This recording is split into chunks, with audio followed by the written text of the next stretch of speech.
A beautiful website with no SEO foundation is like a skyscraper on sand. It looks impressive until it starts sinking. Let's run through 7 common SEO mistakes quietly cracking your digital foundation and how to fix them before things collapse. Mistake number 1, ignoring site speed. If your pages crawl, users bounce, and so does Google. A few seconds of delay can cost you rankings, leads, and revenue. Mistake number 2, treating Google Business Profile like an afterthought. Incomplete info, wrong hours, or no reviews. You're basically telling local customers to go elsewhere.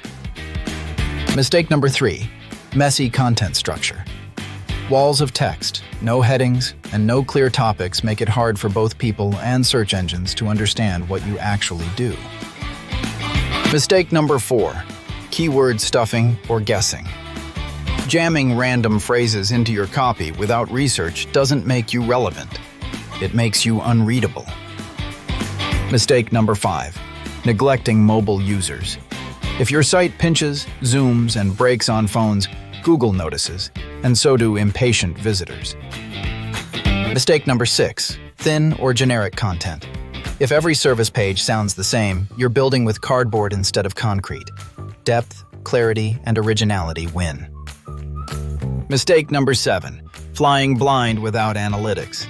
If you're not tracking rankings, traffic, and conversions, you can't see where your foundation is cracking. The takeaway? Strong SEO isn't flashy, it's structural. Fix the cracks, reinforce the fundamentals, and your website can stand tall for years. Audit your SEO foundation with SERP Matrix today.